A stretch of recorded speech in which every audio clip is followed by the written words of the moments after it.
ಓಂ ಶ್ರೀ ಗಣೇಶಾಯ ನಮಃ.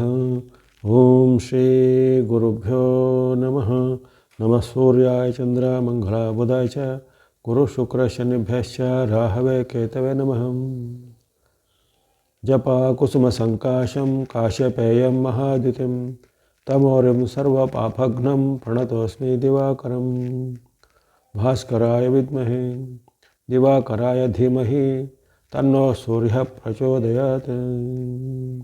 ಓಂ ಶ್ರೀ ಸವಿತಾ ಸೂರ್ಯನಾರಾಯಣಾಯ ನಮಃ. ನಮಸ್ತೆ. ಆಸ್ಟ್ರೋ ಆಚಾರ್ಯ ಗುರೂಜಿ ವಾಹಿನಿಗೆ ತಮಗೆಲ್ಲರಿಗೂ ಆದರದ ಸ್ವಾಗತ. ವಾಹಿನಿಯನ್ನು ನಿರಂತರ ವೀಕ್ಷಿಸಿ ಪ್ರೋತ್ಸಾಹಿಸಿ ಸಬ್ಸ್ಕ್ರೈಬ್ ಮಾಡುವಂಥ ತಮಗೆಲ್ಲರಿಗೂ ಅನಂತ ಧನ್ಯವಾದಗಳು ಸಲ್ಲಿಸುತ್ತಾ ವಿಶೇಷವಾದ ಸೂರ್ಯನ ಮೀನ ಸಂಕ್ರಾಂತಿಯ ವಿಶ್ಲೇಷಣೆಗೆ ಸ್ವಾಗತ. ಇದೇ ಏಪ್ರಿಲ್ 14ರಂದು ಸೂರ್ಯ ರಾಶಿ ಪರಿವರ್ತನೆ ಆಗುತ್ತೆ. ಪ್ರತಿ ತಿಂಗಳು ಬರುವಂಥ ಈ ರಾಶಿ ಪರಿವರ್ತನೆಯನ್ನು ಸಂಕ್ರಾಂತಿ ಎಂದ ಹೆಸರು ಕರೀತಾರೆ. ಯಾವ ರಾಶಿಗೆ ಸೂರ್ಯನ ಆಗಮನ ಆಗುತ್ತೋ ಅದೇ ಹೆಸರಿನ ಸಂಕ್ರಾಂತಿ. ಉದಾಹರಣೆಗೆ ಈಗ ಸೂರ್ಯನು ಕೊನೆಯದಾದಂತಹ ಮೀನ ರಾಶಿಗೆ ಪ್ರವೇಶ ಮಾಡಲಿದ್ದಾನೆ. ಮಾರ್ಚ್ 14ರಂದು ಅಲ್ಲಿ ಪ್ರವೇಶ ಮಾಡಿದರೆ ಏಪ್ರಿಲ್ 14ರವರೆಗೆ, ಮಾರ್ಚ್ 14ರಿಂದ ಏಪ್ರಿಲ್ 14ರವರೆಗಿನ ಈ ಮೀನ ಮಾಸದ ವಿಶೇಷವಾದ ವಿಶ್ಲೇಷಣೆ ಈಗ ಮಾಡುವಂಥದ್ದು. ಈ ಜಗತ್ತಿಗೆ ಬೆಳಕನ್ನು ನೀಡುವಂಥನು, ಜ್ಞಾನ ಚಕ್ಷು ಸ್ವರೂಪನು, ಲೋಕಪಿತೃ ಸ್ವರೂಪನು, ಸಮಸ್ತ ಜೀವಿಗಳ ಒಂದು ಪ್ರಾಣಶಕ್ತಿಗೆ ಆಧಾರ ರೂಪನು ಭಗವಾನ್ ಸೂರ್ಯದೇವರು ಆಗಿದ್ದಾನೆ. ಸೌರಮಂಡಲ ಎಂದು ಕರೀತಾರೆ. ನಮ್ಮ ಈ ವ್ಯವಸ್ಥೆಯನ್ನು ಸೌರಮಂಡಲ, ಈ ಸೌರಮಂಡಲ ಅನ್ನುವ ಪದವನ್ನು ನಮ್ಮ ಸಾವಿರಾರು ವರ್ಷಗಳ ಹಿಂದೆನೂ ಋಷಿ ಮುನಿಗಳ ಕಾಲದಲ್ಲೂ ವಿಶೇಷವಾಗಿ ಇದು ಪ್ರಚಲಿತದಲ್ಲಿರುತ್ತೆ. ಗ್ರಹಗಳಿಗೆ ಅಧಿಪತಿ ಅಥವಾ ನವಗ್ರಹಗಳ ವಿಶೇಷವಾದ ಒಂದು ಚಕ್ರವರ್ತಿ ಸ್ವರೂಪ ಅಂತ ಹೇಳಿ ಅಲ್ಲಿ ಏಕಚಕ್ರಾಧಿಪತಿ ಅಂತ ಸಹ ಕರೀತಾರೆ. ಹಾಗಾಗಿ ಅಂಥ ಒಂದು ಭಗವಾನ್ ಸೂರ್ಯನ ಒಂದು ಇರುವಿಕೆ ಇಂದಲೇ ನಾವೆಲ್ಲವೂ ಇದ್ದೇವೆ. ಅಂದರೆ ಎಲ್ಲ ಸೃಷ್ಟಿಗಳಿಗೂ ಜೊತೆಗೆ ಎಲ್ಲ ಗ್ರಹಗಳಿಗೂ, ಉಳಿದ ಎಲ್ಲ ಗ್ರಹಗಳಿಗೂ ಸೂರ್ಯನಿಗೂ ಅವಿನಾಭಾವದ ಸಂಬಂಧ ಇದ್ದೇ ಇರುತ್ತೆ. ಅವೆಲ್ಲರ ಒಂದು ಚಲನಶೀಲತೆಗೆ, ಅವೆಲ್ಲವೂ ಒಂದು ಶಕ್ತಿ ಮೂಲಕ್ಕೆ, ಅವೆಲ್ಲದರಲ್ಲೂ ಒಂದು ರೀತಿಯ ತರಂಗಗಳ ಉತ್ಪಾದನೆಗೆ ಅಲ್ಲಿ ಸೂರ್ಯನೇ ಮೂಲಾಧಾರ ಆಗಿದ್ದಾನೆ. ಹಾಗಾಗಿ ಸರ್ವ ಶಕ್ತಿ ಮೂಲ, ಸರ್ವ ಪ್ರಾಣಾಧಾರವಾದಂಥ ಭಗವಾನ್ ಸೂರ್ಯನ ಒಂದು ರಾಶಿ ಪರಿವರ್ತನೆ, ಅದಕ್ಕೆ ಅನುಗುಣವಾಗಿ ಜಾಗತಿಕದಲ್ಲಿ ಆಗುವಂಥ ಪರಿವರ್ತನೆಗಳು, ಅದೇ ರೀತಿ 12 ರಾಶಿಗಳ ಮೇಲೆ ಆ ಒಂದು ಪ್ರಭಾವ ಅಥವಾ ಗೋಚಾರ ಫಲ ಅಂತ ಹೇಳ್ತೀವಿ. ಈಗ ಮೀನ ಸಂಕ್ರಾಂತಿಯ ಬಳಿಕ ಬರುವಂಥದ್ದು ಅಂದರೆ ಮಾರ್ಚ್ 14ರಿಂದ ಏಪ್ರಿಲ್ 14ರವರೆಗೆ ಆ ಮೀನ ಮಾಸ ಅಂತ ಸೌರಮಾನದ ಪದ್ಧತಿಯಲ್ಲಿ ಲೆಕ್ಕಾಚಾರ ಇರುತ್ತೆ. ಹಾಗಾಗಿ ನಮ್ಮ ದೇಶದಲ್ಲಿ ಚಾಂದ್ರಮಾನ ಹಾಗೂ ಸೌರಮಾನ ಎರಡೂ ಪದ್ಧತಿಗಳ ಅನುಷ್ಠಾನ ಇರುತ್ತೆ. ಎರಡೂ ಪದ್ಧತಿಗಳನ್ನು ಸಮ್ಮಿಳಿಸಿಕೊಂಡು ಹಬ್ಬ ಹರಿದಿನಗಳನ್ನು ಆಚರಣೆ ಮಾಡುವಂಥ ಪದ್ಧತಿಯೆಲ್ಲ ಇರುತ್ತೆ. ಹಾಗಾಗಿ ಈ ಸೌರಮಾನ ವರ್ಷದ ಕೊನೆಯ ತಿಂಗಳು, ಸೌರಮಾನ ಪದ್ಧತಿಯಲ್ಲಿ ಕೊನೆಯ ತಿಂಗಳೇ ಅದೇ ಮೀನ ಮಾಸ ಅಂತ. ಹಾಗಾಗಿ ಆ ಮೀನ ಮಾಸದಲ್ಲಿ ವಿಶೇಷವಾಗಿ ರವಿಯು ಈ ಬಾರಿ ಅಲ್ಲಿ ಶನಿಯ ಯುತಿಯನ್ನು ಪಡೆಯುತ್ತಾನೆ. ಶನಿ ಮಹಾರಾಜರ ಯುತಿ ಪಡೆಯುವಂಥದ್ದು ರವಿ ಮತ್ತು ರವಿ ಪುತ್ರರ ವಿಶೇಷವಾದ ಸಮಾಗಮ ಮೀನರಾಶಿಯಲ್ಲಿ ಆಗಲಿದೆ. ಈ ಒಂದು ಶನಿ ಮತ್ತು ರವಿಯ ಸಮಾಗಮವು ಜಾಗತಿಕವಾಗಿಯೂ ಸಾರ್ವತ್ರಿಕವಾಗಿಯೂ ಅಷ್ಟೊಂದು ಉತ್ತಮ ಪರಿಣಾಮ ಕೊಡುವಂಥ ವಿಚಾರ ಅಲ್ಲ. ಯಾಕಂದರೆ ತಮಗೆಲ್ಲರಿಗೂ ಗೊತ್ತಿರುವಂತೆ ರವಿಗೂ ಶನಿಗೂ ಬದ್ಧವಾದ ವೈರತ್ವ ಇರುತ್ತೆ. ಯಾಕಂದರೆ ಅಲ್ಲಿ ಅನೇಕ ರೀತಿಯ ಒಂದು ವಿಶೇಷವಾದ ಕಥೆಗಳ ರೂಪದಲ್ಲಿ ಅದನ್ನು ಹೇಳ್ತಾರೆ. ಶನಿ ಮಹಾತ್ಮೆಯ ಕಥೆಯಲ್ಲಿ ಬರುತ್ತೆ. ತನ್ನದೇ ಪಿತೃ ಸ್ವರೂಪನಾದ ಒಂದು ಸೂರ್ಯನು ತಾರತಮ್ಯ ಭಾವದಿಂದ ಶನಿಯಲ್ಲಿ ಅದನ್ನು ಕೀಳಾಗಿ ಕಾಣುವಾಗ ಅಲ್ಲಿ ಶನಿ ಮಹಾರಾಜನು ಶಿವನ ಒಂದು ತಪೋಬಲದಿಂದ ಶಿವನನ್ನು ಒಲಿಸಿಕೊಂಡು ಶಕ್ತಿಯನ್ನು ಪಡೆಯುತ್ತಾನೆ. ಜೊತೆಗೆ ತನ್ನನ್ನು ಯಾವ ರೀತಿ ಅವಗಣನೆ ಮಾಡಿದ ಅಥವಾ ನಿಂದನೆ ಮಾಡಿದ, ಅವಮಾನ ಮಾಡಿದಂಥ ಪಿತೃವಿಗೆ ಶಾಪ ಕೊಡುವಂಥ ಉದಾಹರಣೆ, ಅಂದರೆ ಸೂರ್ಯನಿಗೆ ಶಾಪ ಕೊಡುವಂಥ ಉದಾಹರಣೆ, ಸೂರ್ಯನು ರೋಗ ಪೀಡಿತನಾಗುವಂಥ ಉದಾಹರಣೆ ಎಲ್ಲ ಬರುತ್ತೆ. ಹಾಗಾಗಿ ಅಲ್ಲಿ ಆ ಒಂದು ಈ ಬಾರಿ ಅಲ್ಲಿ ರವಿ ಮತ್ತು ಶನಿಯ ಸಂಗಮ ಮೀನದಲ್ಲಿ ಆಗುವಂಥದ್ದಿರುತ್ತೆ. ಅದೇ ರೀತಿ ಇದೇ ಕಾಲದಲ್ಲಿ ಶುಕ್ರನು ಅಲ್ಲಿ ಉಚ್ಚನಾಗಿ ಸಹ ಇದ್ದಾನೆ. ಶುಕ್ರನು ಸಹ ಉಚ್ಚವಾಗಿ ಇದ್ದಾನೆ. ಶನಿಗೂ ಶುಕ್ರನಿಗೂ ಯಾವುದೇ ವೈರತ್ವ ಇಲ್ಲ. ಆದರೆ ಶನಿಗೂ ಸೂರ್ಯನಿಗೂ ವೈರತ್ವ ಇರುತ್ತೆ. ಶುಕ್ರನಿಗೂ ಶನಿಗೂ ಅಷ್ಟೊಂದು ಬಾಂಧವ್ಯ ಉತ್ತಮವಾಗಿರೋದಿಲ್ಲ. ಹಾಗಾಗಿ ಅಲ್ಲಿ ಅನಪೇಕ್ಷಿತವಾದ ಮೈತ್ರಿ ಅಥವಾ ಅನಪೇಕ್ಷಿತವಾದ ಗ್ರಹಗಳ ಸಂಯೋಜನೆ ಆಗುತ್ತೆ. ಈ ಸಂಯೋಜನೆ ಅಷ್ಟು ಸಾರ್ವತ್ರಿಕವಾದ ಅಡ್ಡ ಪರಿಣಾಮಗಳಿಗೆ ಕಾರಣ ಆಗುವಂಥದ್ದಿರುತ್ತೆ. ಅಲ್ಲಿ ಅನೇಕ ರೀತಿಯ ಒಂದು ಸಾಮಾಜಿಕ ಹಾಗೂ ಧಾರ್ಮಿಕವಾದ ಅನೇಕ ರೀತಿಯ ಅನಾಹುತಗಳು ಆಗುವಂಥದ್ದು, ರಾಜಕೀಯವಾದ ಕೆಲವು ಸ್ಥಿತ್ಯಂತರಗಳು ಅನಾಹುತಗಳು ಆಗುವಂಥದ್ದು. ಹಾಗಾಗಿ ಅಲ್ಲಿ ರಾಜಕೀಯ ಕ್ಷೇತ್ರದ ಮೇಲೆ ಕೆಲವು ಬದಲಾವಣೆಗಳು ಆಗುವಂಥದ್ದು, ಉನ್ನತ ನಾಯಕರಿಗೆ ಏನಾದರೂ ತೊಂದರೆಗಳು ಬರುವಂಥದ್ದು ಅಥವಾ ಉನ್ನತ ವರ್ಗದವರ ನಾಯಕರ ಮೇಲೆ ಭಿನ್ನಾಭಿಪ್ರಾಯಗಳು ಬರುವಂಥದ್ದು. ಇನ್ನು ದೇಶಗಳ ಮಧ್ಯೆ ಇದ್ದಂತಹ ಭಿನ್ನಾಭಿಪ್ರಾಯಗಳು, ಕಲಹಗಳು ಯುದ್ಧದ ಸ್ವರೂಪವನ್ನು ಪಡೆಯುವಂಥದ್ದೆಲ್ಲ ಸಾಧ್ಯತೆ ಬರುತ್ತೆ. ಅಥವಾ ಆರ್ಥಿಕವಾದ ದಿಗ್ಬಂಧನಗಳು, ಈಗಾಗಲೇ ನಾವು ಆರ್ಥಿಕ ದಿಗ್ಬಂಧನದ ವಿಚಾರವಾಗಿ ಗಮನಿಸಿದ್ದೇವೆ. ಅದರ ಪರಿಣಾಮ ಪ್ರತಿಯೊಬ್ಬರ ಮೇಲೂ ಆಗ್ತಾಯಿದೆ ದಿನದಿನಕ್ಕೂ. ಹಾಗಾಗಿ ಅಂಥ ಆರ್ಥಿಕ ದಿಗ್ಬಂಧನ, ದೇಶಗಳ ಮಧ್ಯೆ ಆರ್ಥಿಕವಾದ ಒಪ್ಪಂದಗಳ ಒಂದು ಮುರಿಯುವಿಕೆ, ಜೊತೆಗೆ ಅನೇಕ ರೀತಿಯ ಆರ್ಥಿಕವಾದ ಹಿಂಜರಿತ ಹಿನ್ನಡೆಗೂ ಸಹ ಕಾರಣ ಆಗುತ್ತದೆ.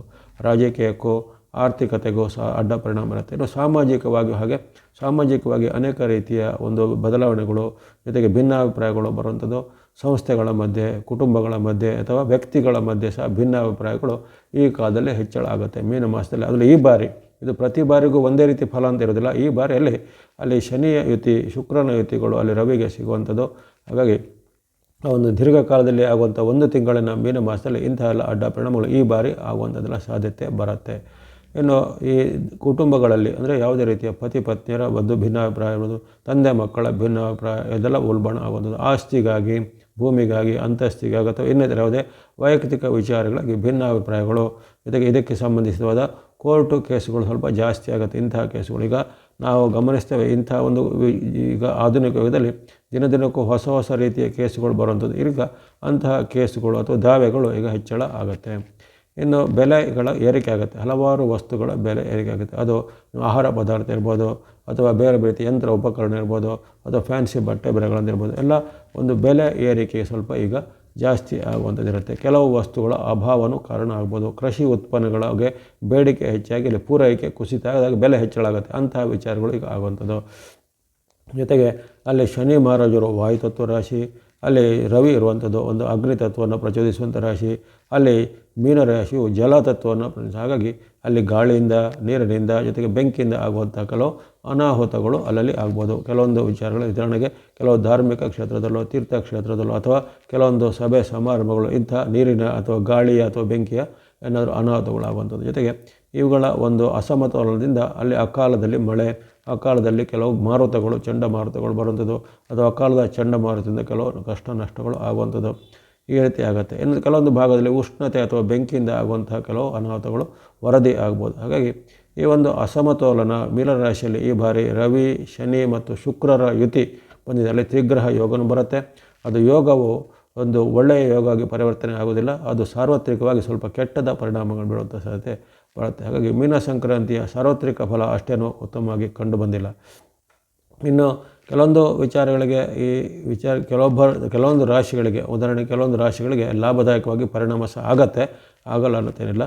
ಆದರೆ ಸಾರ್ವತ್ರಿಕವಾಗಿ ಅನೇಕ ರೀತಿಯ ಅಡ್ಡ ಪರಿಣಾಮ, ಯಾಕಂದರೆ ಶನಿ ಮಹಾರಾಜರ ಯುತಿಯ ಕಾರಣ ಅಲ್ಲಿ ಈ ಬಾರಿ ವಿಶೇಷವಾದ ಅಡ್ಡ ಪರಿಣಾಮಗಳು ಸ್ವಲ್ಪ ಹೆಚ್ಚು ಬರುವಂಥದ್ದು. ಇವೆಲ್ಲ ಸಾರ್ವತ್ರಿಕ ಪ್ರಭಾವ ಮೀನ ಮಾಸದ ಬಳಿಕ ನಾವು 12 ರಾಶಿಗಳ ಮೇಲೆ ಈ ಮೀನ ಮಾಸದಲ್ಲಿ ಯಾವ ರೀತಿ ಪ್ರಭಾವ ಬರುತ್ತೆ, ಸೂರ್ಯನ ಅನುಗ್ರಹ ಅಥವಾ ಅವಕ್ರಪೆ ಯಾವ ರಾಶಿಗೆ ಇದೆ, ಯಾರು ಸ್ವಲ್ಪ ಎಚ್ಚರಿಕೆಯನ್ನು ಗಮನಿಸಬೇಕು ಅನ್ನೋದನ್ನು ಈಗ ವಿಶ್ಲೇಷಣೆ ಮಾಡೋಣ. ಇದು ಕೇವಲ ಒಂದು ತಿಂಗಳಿಗೆ ಅನ್ವಯ ಆಗುತ್ತೆ. ಮಾರ್ಚ್ 14ರಿಂದ ಏಪ್ರಿಲ್ 14ರವರೆಗೆ. ಅಂದರೆ ಏಪ್ರಿಲ್ 14ಕ್ಕೆ ಅಲ್ಲಿ ಮತ್ತೆ ಸೂರ್ಯನು ಮೇಷರಾಶಿಗೆ ಅಥವಾ ಮೇಷ ಸಂಕ್ರಾಂತಿ ಅಥವಾ ಸೌರಮಾನ ಯುಗಾದಿ ಅಂತ ಹೇಳ್ತೇವೆ. ಆವಾಗ ಏಪ್ರಿಲ್ 14ಕ್ಕೆ ಅಲ್ಲಿ ಸೌರಮಾನ ಯುಗಾದಿ ಅಲ್ಲಿ ಸಂವತ್ಸರನೇ ಬದಲಾಗುತ್ತೆ. ಜೊತೆಗೆ ಅಲ್ಲಿ ಸೂರ್ಯನು ಮೇಷಕ್ಕೆ ಏಪ್ರಿಲ್ 14ಕ್ಕೆ ಬರಲಿದ್ದಾನೆ. ಹಾಗಾಗಿ ಮಾರ್ಚ್ 14ರಿಂದ ಏಪ್ರಿಲ್ 14ರವರೆಗಿನ ಈ ಅವಧಿಯ ಒಂದು ತಿಂಗಳ ಭವಿಷ್ಯ. ಮೇಷರಾಶಿಗೆ ಅಲ್ಲಿ ನಿಮ್ಮ ರಾಶಿಯಿಂದ ವ್ಯಯ ಅಥವಾ ನಷ್ಟದಲ್ಲಿ ಇರುವಂತಹ ಪ್ರಭಾವ, ಅಡ್ಡ ಪರಿಣಾಮ ಸ್ವಲ್ಪ ಹೆಚ್ಚಳ ಇರುತ್ತೆ. ಜೊತೆಗೆ ನೀವು ಈಗಾಗಲೇ ಸಾಡೆ ಬರೋದಲ್ಲಿದ್ದೀರಾ. ಅಲ್ಲಿ ನಷ್ಟದಲ್ಲಿ ರವಿ, ನಷ್ಟದಲ್ಲಿ ಶನಿ, ನಷ್ಟದಲ್ಲಿ ಶುಕ್ರ. ಅದು ನಿಮ್ಮ ವೈಯಕ್ತಿಕ ಜೀವನದ ಮೇಲೋ, ನಿಮ್ಮ ಹಣದ ಮೇಲೋ, ವ್ಯಾಪಾರ ಉದ್ಯೋಗದ ಮೇಲೋ, ನಿಮ್ಮ ಒಂದು ಇತರ ಯಾವುದೇ ವ್ಯವಹಾರಗಳ ಮೇಲೂ ಅಡ್ಡ ಪರಿಣಾಮ ಬೀರುತ್ತೆ. ಹಾಗೆ ಕಷ್ಟ ನಷ್ಟಗಳು ಹೆಚ್ಚಳಾಗುವಂಥದ್ದು, ಕಲಹ ಅಥವಾ ವಾಗ್ವಾದಗಳು ಹೆಚ್ಚಳಾಗುತ್ತೆ, ಭಿನ್ನಾಭಿಪ್ರಾಯಗಳು ಹೆಚ್ಚಳಾಗುತ್ತೆ, ತಂದೆ ಮಕ್ಕಳ ಭಿನ್ನಾಭಿಪ್ರಾಯ, ಸೋದರರ ಭಿನ್ನಾಭಿಪ್ರಾಯ ಅಥವಾ ಕೌಟುಂಬಿಕ ಆಸ್ತಿ ವಿಚಾರದ ಭಿನ್ನಾಭಿಪ್ರಾಯ ಎಲ್ಲ ಹೆಚ್ಚಳಾಗುತ್ತೆ. ಇನ್ನು ಸರ್ಕಾರದ ಕೆಲಸ, ಕೋರ್ಟ್ ಕಚೇರಿ ಕೆಲಸಗಳಿದ್ದರೆ ಅವೆಲ್ಲೂ ಈಗ ನಿಮಗೆ ನಿಧಾನಗತಿ ನಿಮ್ಮ ವಿರುದ್ಧವಾಗಿ ಆಗ್ಬೋದು. ಯಾವುದೇ ಈ ತೀರ್ಪುಗಳು, ಕೋರ್ಟಿನ ಏನಾದರೂ ಕೇಸುಗಳಿದ್ರೆ ನಿಮ್ಮ ವಿರುದ್ಧವಾಗಿ ಅವುಗಳು ಪರಿವರ್ತನೆ ಆಗುವಂಥದ್ದು, ನಿಮ್ಮ ವಿರುದ್ಧವಾದ ಜಡ್ಜ್ಮೆಂಟ್ಗಳು ಬರುವಂಥದ್ದು. ಮನಸ್ಸಿಗೆ ದುಃಖ ಅಥವಾ ಬೇಜಾರಾಗುವಂಥ ಘಟನೆಗಳು ಪದೇ ಜರುಗುತ್ತೆ. ಮನೆಯಲ್ಲಿಯೂ ಕಲಹ, ವೃತ್ತಿ ಜಾಗದಲ್ಲೂ ಕಲಹ ಬರುವಂಥದ್ದು.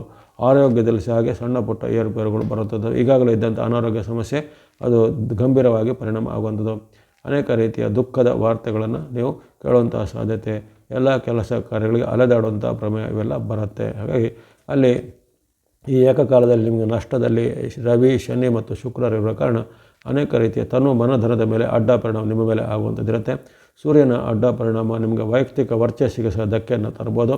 ಅನೇಕ ರೀತಿಯ ರಾಜಕೋಪ ಅಂದರೆ ಸರ್ಕಾರದ ಕೆಲವು ಅವಕೃಪೆ ಅಥವಾ ಸರ್ಕಾರದ ವಿಚಾರಗಳಿಂದ ನೀವು ದಂಡನೆಗೆ, ಪೆನಾಲ್ಟಿಗೆ ಸಹ ಗುರಿಯಾಗುವಂತಹ ಸಾಧ್ಯತೆ ಅಥವಾ ಯಾವುದೇ ಒಂದು ಕೇಸಲ್ಲಿ ಫಿಟ್ ಆಗುವಂತಹ ಸಾಧ್ಯತೆ ಎಲ್ಲ ಬರ್ಬೋದು.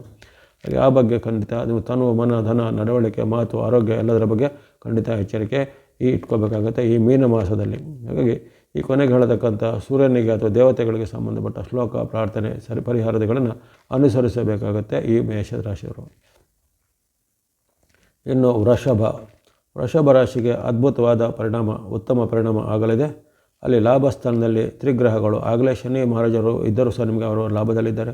ಶುಕ್ರನು ನಿಮ್ಮ ರಾಶಿಯಾಧಿಪತಿ ಉಚ್ಚನಾಗಿದ್ದಾನೆ, ಆತನು ನಿಮಗೆ ಅಲ್ಲಿ ಲಾಭದಲ್ಲಿರುವಂಥದ್ದು. ಇದೇ ಕಾಲದಲ್ಲಿ ರವಿಯ ಒಂದು ಆಗಮನ, ಅದು ಸಹ ನಿಮಗೆ ಲಾಭದಾಯಕವಾಗಿ ಪರಿಣಾಮ ಆಗುತ್ತೆ. ಹಾಗಾಗಿ ಇಲ್ಲಿ ನಿಮಗೆ ವಿಶೇಷವಾದ ಲಾಭ ಸ್ಥಾನದ ಏಕೈಕ ರಾಶಿ ಈ ವೃಷಭ ರಾಶಿ ಆಗಿರುತ್ತೆ. ರವಿ ಮತ್ತು ರವಿಪುತ್ರರ ಅನುಗ್ರಹ ಏಕಕಾಲದಲ್ಲಿ ನಿಮ್ಮ ಮೇಲೆ ಆಗುವ ಕಾರಣ ಅನೇಕ ನಿಮ್ಮ ಜೀವಮಾನದ ಸಾಧನೆಗಳು ಆಗಲಿವೆ, ಕನಸು ನನಸು ಆಗಲಿವೆ, ವ್ಯಾಪಾರ ಉದ್ಯೋಗ ಇತ್ಯಾದಿಗಳು ತುಂಬ ಅಭಿವೃದ್ಧಿ ಆಗಲಿವೆ, ಬಂಧು ಮಿತ್ರರ ಬಾಂಧವ ವೃದ್ಧಿ ಆಗುತ್ತೆ, ಶುಭ ಕಾರ್ಯಗಳು ನಿಗದಿ ಆಗುತ್ತೆ, ಮದುವೆ ಆಗದವರಿಗೆ ಮದುವೆ ಫಿಕ್ಸ್ ಆಗುವಂಥದ್ದು, ಸಂತಾನ ಆಗದವರಿಗೆ ಸಂತತಿಯ ಫಲಗಳು ಬರುವಂಥದ್ದು, ಗುರುವಿನ ಅನುಗ್ರಹ ಶುಕ್ರನ ಅನುಗ್ರಹ ಏಕಕಾಲದಲ್ಲಿ ಈಗಲೇ ನಿಮಗೆ ಇರುವ ಕಾರಣ ಉದ್ಯೋಗ ಅಪೇಕ್ಷೆಗಳಿಗೆ ಉದ್ಯೋಗ ಸಿಗುತ್ತೆ. ನೀವು ಪ್ರಯತ್ನ ಮಾಡಿದ ಉನ್ನತ ಹುದ್ದೆನೋ ಅಥವಾ ವಿದೇಶಿ ಮೂಲದ ಕಂಪನಿಗಳ ಉದ್ಯೋಗನೋ ಅಥವಾ ಉನ್ನತ ಸ್ಥಾನಮಾನ ನಿಮಗೆ ಸಿಗಲಿದೆ. ವ್ಯಾಪಾರದಲ್ಲಿ ವ್ಯಾಪಾರ ಅಭಿವೃದ್ಧಿ, ಉದ್ಯಮಿಗಳಿಗೆ ಉದ್ಯಮದಲ್ಲಿ ಹೆಚ್ಚಿನ ಲಾಭ, ಉತ್ಪನ್ನಗಳಿಗೆ ಬೇಡಿಕೆ, ಆಮದು ರಫ್ತು ಅಂದರೆ ಇಂಪೋರ್ಟ್ ಎಕ್ಸ್ಪೋರ್ಟ್ ಬಿಸ್ನೆಸ್ಸಲ್ಲಿ ಕೆಲವರಿಗೆ ಉನ್ನತವಾದ ಲಾಭಗಳು ಬರುವಂಥದ್ದು. ಜೊತೆಗೆ ನಿಮ್ಮ ಏನಾದರೂ ಸ್ಟಾರ್ಟಪ್ಗಳನ್ನು ಮಾಡಲಿಕ್ಕೆ, ಕೈಗಾರಿಕೆ ಉದ್ಯಮ ವ್ಯಾಪಾರವನ್ನು ಆರಂಭ ಮಾಡಲಿಕ್ಕೆ ಈಗ ಸದಾವಕಾಶ, ಸ್ಥಳಾವಕಾಶ, ಅದು ಈಗ ಹಣದ ಒಂದು ಸೌಲಭ್ಯ ಸಹ ನಿಮಗೆ ಕ್ಷಿಪ್ರವಾಗಿ ಸಿಗಲಿದೆ. ಹಾಗಾಗಿ ನೀವು ಏನೇನು ಯೋಜನೆ ಕನಸುಗಳನ್ನು ಗುರಿಗಳನ್ನು ಇಟ್ಕೊಂಡಿದ್ದೀರೋ ಅದನ್ನು ಪೂರೈಸಲಿಕ್ಕೆ ಶನಿ ಮಹಾರಾಜರ ಜೊತೆಗೆ ಈಗ ಶನಿಯ ಒಂದು ಪಿತೃ ಸ್ವರೂಪದಿಂದ ರವಿ ಅನುಗ್ರಹ ಆಗಲಿದೆ. ನಿಮ್ಮ ರಾಶಿಯಾಧಿಪತಿ ಶುಕ್ರನು ಈಗಾಗಲೇ ನಿಮಗೆ ಅನುಗ್ರಹವನ್ನು ಮಾಡ್ತಾ ಇದ್ದಾನೆ. ಹಾಗಾಗಿ ವಿಶೇಷವಾದ ಅವಕಾಶ ಈ ವೃಷಭ ರಾಶಿಯವರಿಗೆ ಈಗ ಬಂದಿದೆ. ಈ ಮೀನ ಮಾಸವು ನಿಮಗೆ ಅದ್ಭುತವಾದ ಶುಭಫಲವನ್ನು ಮಾರ್ಚ್ 14ರಿಂದ ಏಪ್ರಿಲ್ 14ರವರೆಗೆ ಕೊಡಲಿದೆ. ಇದನ್ನು ಸದುಪಯೋಗಪಡಿಸಿಕೊಳ್ಳಿ. ಪ್ರಮುಖವಾದ ಕೆಲಸ ಕಾರ್ಯಗಳಿದ್ರೆ ಈಗ ಯೋಜನೆ ಮಾಡಿಕೊಂಡ್ರೆ ಖಂಡಿತ ಅವೆಲ್ಲವೂ ಕಾರ್ಯಸಿಂಧುವಾಗಿ ನಿಮಗೆ ಉತ್ತಮ ಫಲಿತಾಂಶಗಳು ಸಿಗಲಿವೆ. ಆಸಕ್ತಿ ಇದ್ದರೆ ಕೊನೆಗೆ ಹೇಳತಕ್ಕಂತಹ ಸೂರ್ಯನಿಗೆ ಸಂಬಂಧಿತವಾದ ಶ್ಲೋಕ ಪ್ರಾರ್ಥನೆ ಇದೈತ ಪ್ರಾರ್ಥನೆ ನೀವು ಸಹ ಮಾಡ್ಬೋದು. ಇನ್ನು ಮಿಥುನ ರಾಶಿಗೆ ನಿಮ್ಮ ರಾಶಿಯಿಂದ ಕರ್ಮಸ್ಥಾನದಲ್ಲಿ ದಶಮದಲ್ಲಿ ಆಗುವಂತಹ ಪ್ರಭಾವ ಬಹಳ ಉತ್ತಮವಾಗಿರುತ್ತೆ. ಅಲ್ಲಿ ಸೂರ್ಯನು ಒಂದು ಗೋಚಾರದಲ್ಲಿ 4 ರಾಶಿಗಳಿಗೆ ಅತ್ಯುತ್ತಮ ಫಲ ಕೊಡುವಂಥ ಅಂತಹ ರಾಶಿಗಳು ನಿಮ್ಮದೀಗ 2ನೇ ರಾಶಿ ಆಗಿದ್ದು, ಅಲ್ಲಿ ದಶಮದ ಸೂರ್ಯನು ನಿಮಗೆ ಕಾರ್ಯವನ್ನು ಯಶಸ್ಸನ್ನು ಲಾಭವನ್ನು ಜಯವನ್ನು ಕೊಳ್ಳಿದ್ದಾನೆ. ಉದ್ಯೋಗ ವ್ಯಾಪಾರದಲ್ಲಿ ಮುನ್ನಡೆ ಇದೆ. ವಿದ್ಯಾರ್ಥಿ ಯುವಕರು ಸಾಧಕರು ಅವರವರೊಂದು ಸಾಧನೆಗೆ ಪ್ರತಿಭೆಗೆ ಅಂತ ಉತ್ತಮ ಅವಕಾಶ ಪುರಸ್ಕಾರಗಳು ಸಿಗುವಂಥದ್ದು. ಅಂದುಕೊಂಡಂತೆ ಕೆಲಸ ಕಾರ್ಯಗಳು ಕ್ಷಿಪ್ರವಾಗಿ ಆಗಲಿವೆ. ಸರ್ಕಾರಿ ಕೆಲಸ ಕೋರ್ಟ್ ಕಚೇರಿ ಕೆಲಸಗಳು ನಿಮ್ಮ ಪರವಾಗಿ ಆಗುವಂಥದ್ದು. ಅದೃಷ್ಟವು ನಿಮ್ಮ ಪರವಾಗಿ ಕೆಲಸ ಮಾಡಲಿದೆ. ದೀರ್ಘಕಾಲದಿಂದ ಪೆಂಡಿಂಗ್ ಇದ್ದ ಹಲವಾರು ಕೆಲಸ ಕಾರ್ಯಗಳು ಈಗ ಸಿದ್ಧಿಯಾಗಲಿವೆ. ದೂರ ಪ್ರಯಾಣ ಅಥವಾ ಯಾತ್ರೆ ಪ್ರವಾಸ ಹೋಗುವಂಥ ಅವಕಾಶಗಳು ಕೆಲವರಿಗೆ ಒದಗಿ ಬರ್ಬೋದು. ಬಂಧು ಮಿತ್ರರ ಜೊತೆಗೆ ಬಾಂಧವ್ಯ ಸಹ ಚೆನ್ನಾಗಿ ಇರುವಂಥದ್ದು. ಹಾಗಾಗಿ ತನು ಮನ ಧನ ಮತ್ತು ಬಾಂಧವ್ಯದ ವಿಚಾರವಾಗಿ ಬಹಳ ಅತ್ಯುತ್ತಮ ಫಲ ನಿಮಗೆ ಸೂರ್ಯ ಭಗವಂತರು ಈ ಮೀನ ಮಾಸದಲ್ಲಿ ಮಾರ್ಚ್ 14ರಿಂದ ಏಪ್ರಿಲ್ 14ರವರೆಗೆ ಕೊಡಲಿದ್ದಾರೆ. ಇದನ್ನು ಮಿಥುನ ರಾಶಿಯವರು ಸದುಪಯೋಗಪಡಿಸಿಕೊಳ್ಳಿ. ಆಸಕ್ತಿ ಇದ್ದರೆ ಕೊನೆಗೆ ಹೇಳತಕ್ಕಂತಹ ಸೂರ್ಯನಿಗೆ ಸಂಬಂಧಿಸಿದ ದೇವತಾ ಶ್ಲೋಕ ಪ್ರಾರ್ಥನೆ ನೀವು ಸಹ ಮಾಡ್ಬೋದು. ಇನ್ನು ಕರ್ಕಾಟಕ ಅಥವಾ ಕಟಕ ರಾಶಿಗೆ ಇಲ್ಲಿ ನವಮದ ಸ್ಥಾನದಲ್ಲಿ ಆಗುವಂಥದ್ದು ಮಿಶ್ರ ಫಲಗಳ ಸೂಚನೆ. ಅಷ್ಟೇನು ಉತ್ತಮ ಫಲಗಳು ಬರೋದಿಲ್ಲ. ಹಾಗೆಂದು ತುಂಬ ಕಠಿಣ ಏನೂ ಇರೋದಿಲ್ಲ. ಕೆಲವೊಮ್ಮೆ ಸಣ್ಣ ಪುಟ್ಟ ಅಡೆತಡೆಗಳು ಬರ್ಬೋದು. ಮಿಶ್ರ ಫಲ ಅಂದರೆ ಕೆಲವೊಮ್ಮೆ ಸ್ವಲ್ಪ ಅತೃಪ್ತಿ ಆಗುವಂಥ ಘಟನೆ, ಕೆಲವೊಮ್ಮೆ ನೀವು ಕೆಲಸ ಕಾರ್ಯಗಳು ಪ್ರಯತ್ನ ಮಾಡಿದರೆ ಅವೆಲ್ಲವೂ ವಿಳಂಬ ಆಗುವಂಥದ್ದು ಅಥವಾ ಪೋಸ್ಟ್ಪೋನ್ಮೆಂಟ್ ಆಗುವಂಥದ್ದು, ಕೆಲವೊಮ್ಮೆ ಸಣ್ಣ ಪುಟ್ಟ ದುಃಖದ ವಿಚಾರಗಳು, ಮಾತಿನ ಚಕಮಕಿ ಅಥವಾ ಕಲಹ ವಾಗ್ವಾದಗಳು ಜರುಗುವಂಥದ್ದು, ಮಿತ್ರರಲ್ಲಿ ಬಂಧುಗಳಲ್ಲಿ ನಿಮ್ಮ ಭಿನ್ನಾಭಿಪ್ರಾಯಗಳು ಬರುವಂಥದ್ದು ಅಥವಾ ನಿಮ್ಮ ವಿರುದ್ಧ ಕೆಲವರು ಅಪಪ್ರಚಾರಗಳನ್ನು ಸುಳ್ಳು ಪ್ರಚಾರಗಳನ್ನು ಮಾಡುವಂಥದ್ದು ಮುಂತಾದ ಅಸಮಾಧಾನದ ಘಟನೆಗಳು ಆಗ್ತವೆ. ಅಂಥೇನು ಕಂಟಕ ಅಥವಾ ಸಂಕಷ್ಟದಾಯಕವಾಗಿರುವುದಿಲ್ಲ. ಮನಸ್ಸಿನ ಮೇಲೆ ಬಾಂಧವ್ಯದ ಮೇಲೆ ಸ್ವಲ್ಪ ಗಮನವನ್ನು ಇಟ್ಕೋಬೇಕು. ಜೊತೆಗೆ ಅನಪೇಕ್ಷಿತ ವ್ಯಕ್ತಿಗಳ ಜೊತೆಗೆ ಅಪರಿಚಿತರ ಜೊತೆಗೆ ಯಾವುದೇ ರೀತಿಯ ವ್ಯಾಪಾರವನ್ನು ಮಾಡೋದಾಗಲಿ, ಯಾವುದೇ ರೀತಿಯ ಹೂಡಿಕೆ ಅಥವಾ ಈ ಇನ್ವೆಸ್ಟ್ಮೆಂಟ್ ಮಾಡಲಿಕ್ಕೆ ಅಪರಿಚಿತರೊಂದಿಗೆ ಹೋಗುವಂಥದ್ದು ಇವೆಲ್ಲ ಸ್ವಲ್ಪ ಅವಾಯ್ಡ್ ಮಾಡಬೇಕಾಗುತ್ತೆ. ಹಾಗಾಗಿ ಇದು ನಿಮ್ಮ ವ್ಯಕ್ತಿತ್ವ ಮಾತು ನಡವಳಿಕೆ ಬಾಂಧವ್ಯದ ಮೇಲೆ ಸ್ವಲ್ಪ ಅಡ್ಡ ಪರಿಣಾಮ ಬೀರ್ಬೋದು. ಹಾಗಾಗಿ ಇಂಥ ವಿಚಾರಗಳು ಸ್ವಲ್ಪ ಮುನ್ನೆಚ್ಚರಿಕೆಯಿಂದಿದ್ದರೆ ಹೆಚ್ಚಿನೇನೂ ತೊಂದರೆಗಳಿರೋದಿಲ್ಲ. ನಿಮ್ಮ ಆರೋಗ್ಯ ಉದ್ಯಮ ವ್ಯಾಪಾರಕ್ಕೆ ರವಿಯಿಂದ ಯಾವುದೇ ರೀತಿಯ ಅಡ್ಡ ಪರಿಣಾಮಗಳು ಇರೋದಿಲ್ಲ. ಹಾಗಾಗಿ ಕೊನೆಗೆ ಹೇಳತಕ್ಕಂಥ ಸೂರ್ಯನಿಗೆ ಸಂಬಂಧಿತ ಶ್ಲೋಕ ಪ್ರಾರ್ಥನೆಗಳನ್ನು ನೀವು ಸಹ ಮಾಡ್ಬೋದು ಕಟಕದವರು. ಇನ್ನು ಸಿಂಹರಾಶಿಗೆ ನಿಮ್ಮ ರಾಶಿಯಾಧಿಪತಿ ಸೂರ್ಯ ಭಗವಂತರಾಗಿದ್ದಾರೆ. ಆದರೆ ಈ ಬಾರಿ ಅವರ ಒಂದು ಪರಿವರ್ತನೆ ಮೀನರಾಶಿಯಲ್ಲಿ ನಿಮಗೆ ವಿರುದ್ಧ ಪರಿಣಾಮವನ್ನು ಕೊಡ್ಬೋದಾಗಿದೆ. ಅಷ್ಟಮದಲ್ಲಿ ಅನೇಕ ರೀತಿಯ ನಿಮಗೆ ಸಂಕಷ್ಟಗಳು ಎದುರಾಗ್ಬೋದು. ನಿಮಗೆ ಆರೋಗ್ಯದ ಸಮಸ್ಯೆ ಬರುವಂಥದ್ದಾಗಲಿ, ವ್ಯಾಪಾರ ಉದ್ಯೋಗದಲ್ಲಿ ಹಿನ್ನಡೆ ಬರುವಂಥದ್ದು, ಕಷ್ಟ ನಷ್ಟಗಳು ಬರುವಂಥದ್ದು, ಶತ್ರು ಪೀಡೆ ಬರುವಂಥದ್ದು, ಅಸಮಾಧಾನದ ಘಟನೆ ಅಥವಾ ಬೇಜಾರು ತರುವಂಥ ಮನಸ್ಸಿಗೆ ದುಃಖದ ಕೊಡುವಂಥ ಘಟನೆಗಳು ಜರುಗುವಂಥದ್ದು, ವ್ಯಾಪಾರ ಉದ್ಯಮದಲ್ಲಿ ಆಕಸ್ಮಿಕ ಲಾಭ ಅಲ್ಲ ಆಕಸ್ಮಿಕ ನಷ್ಟಗಳು ಆಗುವಂಥದ್ದು. ಇದೇ ಕಾಲದಲ್ಲಿ ನಿಮಗೆ ಗುರುಬಲ ಇದ್ದರೂ ಸಹಿತ ನಿಮಗೆ ಅಲ್ಲಿ ಸೂರ್ಯನ ಬೆಂಬಲ ಈಗ ಇರುವುದಿಲ್ಲ. ಜೊತೆಗೆ ಇದೇ ಕಾಲದಲ್ಲಿ ನಿಮಗೆ ಅಲ್ಲಿ ಅಷ್ಟಮದ ಒಂದು ಶನಿಯ ಪ್ರಭಾವ ನಿಮ್ಮ ಮೇಲೆ ಇರುತ್ತೆ. ರಾಹುವಿನ ಅಡ್ಡ ಪರಿಣಾಮ ಇರುತ್ತೆ. ಕೇತು ನಿಮ್ಮ ಜನ್ಮದಲ್ಲಿ ಇರ್ತಾನೆ. ಹಾಗೆ ಇತರ ಗ್ರಹಗಳ ಅಡ್ಡ ಪರಿಣಾಮ ಜೊತೆಗೆ ಇಲ್ಲಿ ರವಿಯ ಒಂದು ಅಷ್ಟಮದ ಪ್ರಭಾವ ನಿಮಗೆ ಅನೇಕ ರೀತಿಯ ಸಮಸ್ಯೆಗಳನ್ನು ಏಕಕಾಲದಲ್ಲಿ ತಂದೊಡ್ಬೋದು. ಮಾರ್ಚ್ 14ರಿಂದ ಏಪ್ರಿಲ್ 14ರವರೆಗೆ ತುಂಬ ಸಾಲ ಮಾಡೋದಾಗಲಿ, ತುಂಬ ಸಾಲ ಕೊಡೋದಾಗಲಿ ಅಷ್ಟೊಂದು ಒಳ್ಳೆಯದಲ್ಲ. ಜೊತೆಗೆ ಯಾವುದೇ ರೀತಿಯ ಒಂದು ರಿಸ್ಕ್ ತೆಗೆದುಕೊಳ್ಳೋ ವಿಚಾರಕ್ಕೆ ಕೈ ಹಾಕೋದಾಗಲಿ ಅಥವಾ ಮೂರನೇ ವ್ಯಕ್ತಿಗಳ ಒಂದು ವಿಚಾರಕ್ಕೆ ನೀವು ತಲೆ ಹಾಕಿ ಅದರಲ್ಲಿ ನಿಮಗೆ ಅಪಪ್ರಚಾರ ಅಥವಾ ಅವಮಾನಗಳು ಆಗುವಂಥದ್ದು ಸಾಧ್ಯತೆಗಳಿರ್ತವೆ. ಹಾಗಾಗಿ ಎಲ್ಲ ವಿಚಾರವಾಗಿ ತನು ಮನ ಧನದ ವಿಚಾರಕ್ಕೆ ತುಂಬ ಮೈಯೆಲ್ಲ ಕಣ್ಣಾಗಿರಬೇಕು. ಯಾವುದೇ ರೀತಿಯ ಆರಂಭಗಳಿಗೆ, ಯಾವುದೇ ರೀತಿಯ ಕೊಡುಕೊಳ್ಳುವ ಇವಾಗ ಮುನ್ನೆಚ್ಚರಿಕೆಯನ್ನು ಗಮನಿಸಬೇಕಾಗತ್ತೆ. ಹಾಗಾಗಿ ಈ ಒಂದು ಸಂಕಷ್ಟದಾಯಕವಾದ ರವಿಯ ಪರಿವರ್ತನೆ ನಿಮಗೆ ಒಂದು ಎಚ್ಚರಿಕೆ ಗಂಟೆನೂ ಆಗ್ಬೋದಾಗಿದೆ. ಹೀಗಾಗಿ ಕೊನೆಗೆ ಹೇಳತಕ್ಕಂಥ ಸೂರ್ಯನಿಗೆ ಸಂಬಂಧಿತವಾದ ಶ್ರುತಿ ಶ್ಲೋಕ ಪ್ರಾರ್ಥನೆ ನೀವು ಸಹ ಮಾಡಬೇಕಾಗತ್ತೆ ಸಿಂಹದವರು. ಇನ್ನು ಕನ್ಯಾ ರಾಶಿಗೆ ಸಪ್ತಮದಲ್ಲಿ, ನಿಮ್ಮ ರಾಶಿಯಿಂದ ಸಪ್ತಮದಲ್ಲಿ ಆಗುವಂತಹ ಪರಿವರ್ತನೆ ಇಲ್ಲಿ ನಿಮಗೆ ನಿಮ್ಮ ವೈಯಕ್ತಿಕ ಜೀವನದ ಮೇಲೆ, ಕೌಟುಂಬಿಕ ಜೀವನದ ಮೇಲೆ ಸ್ವಲ್ಪ ಅಡ್ಡ ಪರಿಣಾಮ ಬರ್ಬೋದು. ಆರ್ಥಿಕವಾಗಿ ಪರವಾಗಿಲ್ಲ, ಆರೋಗ್ಯದ ವಿಚಾರವಾಗಿ ಪರವಾಗಿಲ್ಲ. ವೈಯಕ್ತಿಕ ಜೀವನ, ಬಾಂಧವ್ಯ, ನಡವಳಿಕೆ ಬಗ್ಗೆ ಸ್ವಲ್ಪ ಗಮನ ಹರಿಸಬೇಕು. ಅದು ಪತಿ ಪತ್ನಿಯರ ಬಾಂಧವ್ಯ ಇರ್ಬೋದು, ತಂದೆ ಮಕ್ಕಳ ಬಾಂಧವ್ಯ ಇರ್ಬೋದು, ಅಥವಾ ಸಹೋದರ ಸಹೋದರಿಯರ ಮಧ್ಯೆ ಬಾಂಧವ್ಯ ಇರ್ಬೋದು, ಅಥವಾ ಸಹೋದ್ಯೋಗಿಗಳು ಅಂದರೆ ಕಲೀಗ್ಸ್ಗಳ ಜೊತೆ ಬಾಂಧವ್ಯ ಅಂದರೆ ರಿಲೇಷನ್ಶಿಪ್ ಅಂತ ಹೇಳ್ತಾರೆ. ಅವೆಲ್ಲವೂ ಈಗ ಹದಗೆಡಬಹುದು ಅಥವಾ ಅವರ ಮಧ್ಯೆ ಭಿನ್ನಾಭಿಪ್ರಾಯ ಬರೋದು, ತಂದೆ ಮಕ್ಕಳ ಮಧ್ಯೆ, ಪತಿ ಪತ್ನಿಯರ ಮಧ್ಯೆ ಅಥವಾ ಇನ್ನಿತರ ಸೋದರ ವರ್ಗದಲ್ಲಿ ಭಿನ್ನಾಭಿಪ್ರಾಯಗಳು ಬರುವಂಥದ್ದು. ಮತ್ತು ಈಗಲೇ ಇದ್ದಂಥ ಸಣ್ಣ ಭಿನ್ನಾಭಿಪ್ರಾಯ ಈಗಷ್ಟು ಉಲ್ಬಣ ಆಗುತ್ತೆ, ಹೆಚ್ಚಳ ಆಗುವಂಥದ್ದೆಲ್ಲ ಸಾಧ್ಯತೆ ಇರುತ್ತೆ. ಹಾಗೆ ಆ ಬಗ್ಗೆ, ಬಾಂಧವ್ಯದ ಬಗ್ಗೆ ಎಚ್ಚರವನ್ನು ಗಮನಿಸಬೇಕು. ಅದೇ ರೀತಿ ಕೆಲವೊಬ್ಬರಿಗೆ ಅನಾವಶ್ಯಕವಾಗಿ ಪ್ರಯಾಣ ಮಾಡೋದು, ಅಲೆದಾಡುವಂಥ ಪರಿಸ್ಥಿತಿಗಳು ಬರೋದು, ಕೋರ್ಟ್ ಕಚೇರಿ ಕೆಲಸ, ಸರ್ಕಾರಿ ಕೆಲಸ ಎಲ್ಲ ಸ್ವಲ್ಪ ನಿಧಾನಗತಿ ಆಗುವಂಥದ್ದು, ಇವೆಲ್ಲ ಸಾಧ್ಯತೆ ಇರುತ್ತೆ. ಹಾಗಾಗಿ ಬಾಂಧವ್ಯ ವಿಚಾರ ಜೊತೆಗೆ ನಿಮ್ಮ ಕೆಲಸ ಕಾರ್ಯಗಳ ವಿಚಾರ ಬಗ್ಗೆಯೂ ಕಾನ್ಸಂಟ್ರೇಟ್ ಮಾಡ್ಕೋಬೇಕಾಗತ್ತೆ. ಯಾವುದೇ ರೀತಿಯ ಆರ್ಥಿಕ ಅಥವಾ ಆರೋಗ್ಯದ ಮೇಲೆ ಅಡ್ಡ ಪರಿಣಾಮ ಇರೋದಿಲ್ಲ. ಇವೆಲ್ಲನೂ ಸ್ವಲ್ಪ ಸರಿ ಮಾಡಿಕೊಂಡು ಕೊನೆಗೆ ಹೇಳ್ತಕ್ಕಂಥ ರವಿಗೆ ಸಂಬಂಧಿಸಿದ ಶ್ಲೋಕ ಪ್ರಾರ್ಥನೆ ನೀವು ಸಹ ಹೇಳ್ಬೋದು ಕನ್ಯಾದವರು. ಇನ್ನು ತುಲಾರಾಶಿಗೆ ಷಷ್ಠ ಅಥವಾ 6ರ ಸ್ಥಾನ ಬಹಳ ಅತ್ಯುತ್ತಮ ಫಲವನ್ನು ನೀವು ಪಡೆಯಲಿದ್ದೀರಾ. ಇದೇ ಕಾಲದಲ್ಲಿ ನಿಮಗೆ ಅಲ್ಲಿ ಗುರುಬಲದ ಅನುಕೂಲ, ಶನಿ ಬಲದ ಅನುಕೂಲ, ಜೊತೆಗೆ ಇತರ ಗ್ರಹಗಳ ಬೆಂಬಲ ಬಹಳ ಅದ್ಭುತವಾಗಿರೋಣ ನಿಮ್ಮ ವಿಶೇಷವಾದ ಶುಭ ಫಲಗಳು ಈ ಸೂರ್ಯ ಭಗವಂತರು ಕೊಳ್ಳಲಿದ್ದಾರೆ. ವ್ಯಾಪಾರ, ಉದ್ಯಮ ಎಲ್ಲ ಲಾಭದಾಯಕವಾಗುತ್ತೆ. ಅನೇಕ ರೀತಿಯ ನಿಮ್ಮ ದೀರ್ಘಕಾಲದ ಕನಸುಗಳು ನನಸಾಗಲಿವೆ. ನಿಮ್ಮ ವೃತ್ತಿ, ವ್ಯಾಪಾರ, ಉದ್ಯೋಗಕ್ಕೆ ಸಂಬಂಧಪಟ್ಟ ಅನೇಕ ರೀತಿಯ ಪರಿವರ್ತನಾಶೀಲವಾದ ನಿರ್ಧಾರಗಳು ಈಗ ತೆಗೆದುಕೊಳ್ಳಿಕ್ಕೆ ಸಾಧ್ಯ ಇದೆ. ಜೊತೆಗೆ ಸರ್ಕಾರ ಮೂಲ, ಕೋರ್ಟ್ ಕಚೇರಿ ಮೂಲ ಅಥವಾ ಇನ್ನಿತರ ಯಾವುದೇ ಕೆಲಸ ಕಾರ್ಯಗಳು ಈಗ ನಿಮ್ಮ ಪರವಾಗಿ ಆಗುವಂಥದ್ದು. ವ್ಯಾಪಾರ, ಉದ್ಯಮದಲ್ಲಿ ಬಹಳ ಯಶಸ್ಸು ಬರಲಿದೆ. ಇನ್ನು ಸಾರ್ವಜನಿಕ ಜೀವನದಲ್ಲಿರುವ ಸೆಲೆಬ್ರಿಟಿ ಅಥವಾ ಸರ್ಕಾರದ ಹುದ್ದೆಯಲ್ಲಿರುವಂಥವರಿಗೆ ಅನೇಕ ರೀತಿಯ ಅವಕಾಶಗಳು, ಉನ್ನತಿ, ಬಡ್ತಿಗಳು ಅಥವಾ ಅವಕಾಶಗಳು ಸಿಗಲಿವೆ. ದೂರದ ಪ್ರಯಾಣದ ಅವಕಾಶ, ವಿದೇಶ ಪ್ರಯಾಣದ ಅವಕಾಶ ಒದಗಿ ಬರಲಿವೆ. ಹಾಗಾಗಿ ಅನೇಕ ಉತ್ತಮ ಪರಿಣಾಮಗಳು ನಿಮ್ಮ ಆರೋಗ್ಯಕ್ಕೂ, ವ್ಯಾಪಾರಕ್ಕೂ, ಲಾಭಕ್ಕೂ, ಜಯಕ್ಕೂ ಕಾರಣ ಆಗಿದೆ. ಸೂರ್ಯ ಭಗವಂತರ ಅಪರೂಪದ ಆಶೀರ್ವಾದವನ್ನು ಸದುಪಯೋಗಪಡಿಸಿಕೊಳ್ಳುವಂಥ ತುಲಾರಾಶಿಯರು ಆಸಕ್ತಿ ಇದ್ದರೆ ಕೊನೆಗೊಳ್ತಕ್ಕಂಥ ಸೂರ್ಯನಿಗೆ ಸಂಬಂಧಿಸಿದ ಶ್ಲೋಕ ಪ್ರಾರ್ಥನೆ ನೀವು ಹೇಳ್ಕೋಬೋದು. ಇನ್ನು ವೃಶ್ಚಿಕ ರಾಶಿಗೆ ನಿಮ್ಮ ರಾಶಿಯಿಂದ ಪಂಚಮದಲ್ಲಿ ಸೂರ್ಯನ ಪರಿವರ್ತನೆ ಆಗ್ತಿರುವಂಥದ್ದು, ಅಂದರೆ 5ನೇ ಮನೆಯಲ್ಲಿ. ಇದು ಮಿಶ್ರ ಫಲಗಳ ಸೂಚನೆ ಇರುತ್ತೆ. ಆರೋಗ್ಯ, ಹಣಕಾಸು, ವ್ಯಾಪಾರ, ಉದ್ಯಮ ಎಲ್ಲ ಚೆನ್ನಾಗಿ ನಡೀತಾ ಹೋಗುತ್ತೆ. ಆದರೆ ಪಂಚಮದಲ್ಲಿ ಪರಿವರ್ತನೆ ಆಗೋ ಕಾರಣ ನಿಮ್ಮ ವೈಯಕ್ತಿಕ ಜೀವನದ ಮೇಲೆ, ಜೊತೆಗೆ ಮಾತು, ನಡವಳಿಕೆ ಮೇಲೆ, ಬಾಂಧವ್ಯದಲ್ಲಿ ಚೆನ್ನಾಗಿ ಎಚ್ಚರಿಕೆ ವಹಿಸಬೇಕು. ಜೊತೆಗೆ ಬಂಧು ಮಿತ್ರರಲ್ಲಿ ಬಾಂಧವ್ಯವನ್ನು ಸ್ವಲ್ಪ ಚೆನ್ನಾಗಿ ಇಟ್ಕೋಬೇಕು. ಮನಸ್ಸಿನಲ್ಲಿ ಸ್ವಲ್ಪ ಅಡ್ಡ ಪರಿಣಾಮ, ಖಿನ್ನತೆ, ಜೊತೆಗೆ ನಕಾರಾತ್ಮಕ ಚಿಂತನೆ, ಋಣಾತ್ಮಕ ಚಿಂತನೆಗಳು ಜಾಸ್ತಿ ಬರ್ತವೆ. ಅದನ್ನು ಧನಾತ್ಮಕ ಚಿಂತನೆಯಾಗಿ ಪರಿವರ್ತನೆ ಮಾಡಬೇಕಾಗತ್ತೆ. ಹಾಗಾಗಿ ಮಾತು, ನಡವಳಿಕೆ, ಮನಸ್ಸು, ಬಾಂಧವ್ಯ ಇದರ ಮೇಲೆ ಸ್ವಲ್ಪ ನಿಗಾ ಬೇಕು. ಆರ್ಥಿಕತೆ, ಹಣಕಾಸಿಗೆ ತೊಂದರೆ ಇಲ್ಲ, ಆರೋಗ್ಯಕ್ಕೂ ಅಂಥದ್ದೇನು ತೊಂದರೆಗಳಿಲ್ಲ. ಹಾಗೆ ಇವೆಲ್ಲವನ್ನು ಗಮನದಲ್ಲಿಟ್ಕೊಂಡು ನೀವು ಅತಿರೇಕದ ಯಾವುದೇ ರೀತಿಯ ಮಾತಿನ ಚಕಮಕಿಗಾಗಲಿ, ವಾಗ್ವಾದ ಕಲಹಕ್ಕಾಗಲಿ ಇಡುವಂಥದ್ದು ಒಳ್ಳೆಯದಲ್ಲ. ಬಂಧುಗಳಲ್ಲಿ, ಮಿತ್ರರಲ್ಲಿ ಅಥವಾ ಇನ್ನಿತರ ಅಪರಿಚಿತರಲ್ಲಿ ಇರ್ಬೋದು, ನೀವು ಉತ್ತಮವಾದ ಮಾತು, ನಡವಳಿಕೆಯನ್ನು ಸ್ವಲ್ಪ ಅಭಿವೃದ್ಧಿಪಡಿಸ್ಕೋಬೇಕು. ಹಾಗಾಗಿ ಯಾವುದೇ ರೀತಿಯ ಹೆಚ್ಚಿನ ಅಡ್ಡ ಪರಿಣಾಮಗಳಿಲ್ಲ ಕಾರಣ ನೀವು ಕೊನೆಗೆ ಹೇಳತಕ್ಕಂಥ ಸೂರ್ಯನಿಗೆ ಸಂಬಂಧಿತವಾದ ಪ್ರಾರ್ಥನೆ ಶ್ಲೋಕವನ್ನು ಹೇಳ್ಕೋಬೋದು ವೃಶ್ಚಿಕದವರು. ಇನ್ನು ಧನುರಾಶಿಗೆ ಅರ್ಧಾಷ್ಟ ಮತ್ತು 4ರ ಸ್ಥಾನದಲ್ಲಿ ಆಗುವಂಥ ಪರಿವರ್ತನೆ ನಿಮಗೆ ಸ್ವಲ್ಪ ಸಂಕಷ್ಟದಾಯಕವಾಗಿ ಆಗ್ಬೋದು. ನಿರಾಸೆ ಆಗುವಂಥ ಘಟನೆ, ಬಂಧು ಮಿತ್ರರಲ್ಲಿ ವೈರತ್ವದ ಘಟನೆಗಳು, ವ್ಯಾಪಾರ, ಉದ್ಯೋಗದಲ್ಲಿ ಸ್ವಲ್ಪ ಹಿನ್ನಡೆ ಆಗುವಂಥದ್ದು, ಹಣಕಾಸಿನ ಖರ್ಚು ಹೆಚ್ಚಳಾಗಿ ಆದಾಯ ಕೊರತೆ, ಮನಸ್ಸಿಗೆ ಹತಾಶೆ ಆಗುವಂಥ ಅಥವಾ ಬೇಜಾರು ತರಿಸುವಂಥ ಹಲವಾರು ವಾರ್ತೆಗಳು ಬರುವಂಥದ್ದು, ವ್ಯಾಪಾರ, ಉದ್ಯೋಗಗಳು, ವ್ಯಾಪಾರ ಕುಸಿತ, ವಿದ್ಯಾರ್ಥಿಗಳಿಗೆ ಅವರ ಅಭ್ಯಾಸದಲ್ಲಿ ತೊಡಗುಗಳು, ದುಷ್ಟ ಮಿತ್ರರಿಂದ ಏನಾದರೂ ನಿಮಗೆ ಕಿರುಕುಳ ಎಲ್ಲ ಬರ್ಬೋದು. ಹಾಗಾಗಿ ಅನೇಕ ರೀತಿಯ ಅಡ್ಡ ಪರಿಣಾಮಗಳು ನಿಮಗೆ ವೈಯಕ್ತಿಕ ಜೀವನದಲ್ಲೂ, ಮಾತು, ನಡವಳಿಕೆ ಮೇಲೆ ಆಗುತ್ತೆ. ಇನ್ನು ಬಂಧು ಬಾಂಧವರಲ್ಲಿ ಅಥವಾ ನಿಮ್ಮ ರಿಲೇಟಿವ್ಗಳಲ್ಲಿ ಬಾಂಧವ್ಯವನ್ನು ಚೆನ್ನಾಗಿ ಇಟ್ಕೋಬೇಕು. ಅಲ್ಲಿ ನಿಮಗೆ ಪರಸ್ಪರ ವೈರತ್ವಗಳು ಅಥವಾ ಭಿನ್ನಾಭಿಪ್ರಾಯಗಳು ಬರುವಂಥದ್ದೆಲ್ಲ ಇರುತ್ತೆ. ಹಾಗಾಗಿ ತನುಮನ ಧನದ ಒಂದು ಸಂಯಮ ಮತ್ತು ಎಚ್ಚರಿಕೆ ಧನುರಾಶಿಯವರಿಗೆ ಬೇಕಾಗುತ್ತೆ. ಸೂರ್ಯನ ಈ ಒಂದು ಗೋಚಾರ, ಮೀನರಾಶಿಯ ಗೋಚಾರ ನಿಮಗೆ ಸ್ವಲ್ಪ ವಿರುದ್ಧವಾದ ಪರಿಣಾಮವನ್ನು ಕೊಡ್ಬೋದಾಗಿದೆ ಮಾರ್ಚ್ 14ರಿಂದ ಏಪ್ರಿಲ್ 14ರವರೆಗೆ. ಕೊನೆಗೆ ಹೇಳತಕ್ಕಂಥ ಸೂರ್ಯನಿಗೆ ಸಂಬಂಧಿಸಿದ ಶ್ಲೋಕ, ಪ್ರಾರ್ಥನೆ, ಪರಿಹಾರ ಮಾರ್ಗಗಳನ್ನು ಅನುಸರಿಸಬಹುದು ಈ ಧನುರಾಶಿಯವರು. ಇನ್ನು ಮಕರ ರಾಶಿಯು ಸೂರ್ಯ ಭಗವಂತರಿಂದ ಆಶೀರ್ವಾದ ಪಡೆಯಿಂದ ಕೊನೆಯ ರಾಶಿಯಾಗಿರುತ್ತೆ. ಆಗಲೇ ವೃಷಭ, ಮಿಥುನ ಮತ್ತು ತುಲಾ ರಾಶಿಗೆ ಉತ್ತಮ ಫಲ ಎಂದು ಹೇಳಿದ್ದೇನೆ. ಈಗ ಮಕರ ರಾಶಿಗೆ, ನಿಮ್ಮ ರಾಶಿಯಿಂದ ತೃತೀಯಸ್ಥನಾಗಿ ಬರುವಂಥ ರವಿ ಬರೋದ ಕಾರಣ ಅಲ್ಲಿ ರವಿ ಪುತ್ರರು ನಿಮಗೆ ಅಂದರೆ ಶನಿ ಮಹಾರಾಜರು ಆಗಲೇ ಪೂರಕವಾಗಿದ್ದಾರೆ.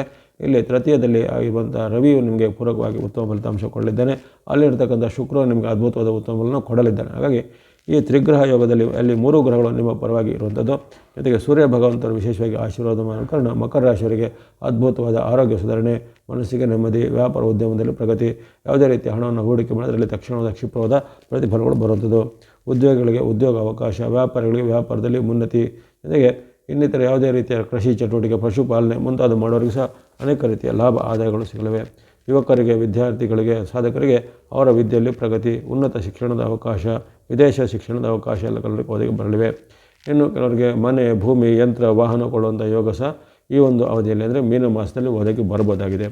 ಹಾಗಾಗಿ ಮಕರ ರಾಶಿಯವರಿಗೆ ಅದ್ಭುತವಾದ ಶುಭಫಲವನ್ನು ಸೂರ್ಯನು, ಸೂರ್ಯಪುತ್ರನು, ಶುಕ್ರರು ಅಲ್ಲಿ ಕೊಡ್ತಾ ಇದ್ದಾರೆ. ಇವೆಲ್ಲ ಚೆನ್ನಾಗಿ ಸದುಪಯೋಗಪಡಿಸಿಕೊಳ್ಳುವಂಥದ್ದು. ವ್ಯಾಪಾರ ಉದ್ಯೋಗಗಳು ಇನ್ನಷ್ಟು ಅಭಿವೃದ್ಧಿಯನ್ನು ಕಾಣುವಂಥ ಯೋಗಗಳು ಇರ್ತವೆ. ಎಲ್ಲ ಮಕರ ರಾಶಿಯವರಿಗೆ ಸೂರ್ಯ ಅನುಗ್ರಹದಿಂದ ಈ ಉತ್ತಮ ಫಲವನ್ನು ಮೀನ ಮಾಸದಲ್ಲಿ ಸದುಪಯೋಗಪಡಿಸಿಕೊಳ್ಳಿ. ಆಸಕ್ತಿ ಇದ್ದರೆ ಕೊನೆಗೆ ಹೇಳತಕ್ಕಂಥ ಸೂರ್ಯನಿಗೆ ಸಂಬಂಧಿಸಿದ ಶ್ಲೋಕ ಪ್ರಾರ್ಥನೆಯೂ ಸಹ ಹೇಳ್ಕೋಬೋದು.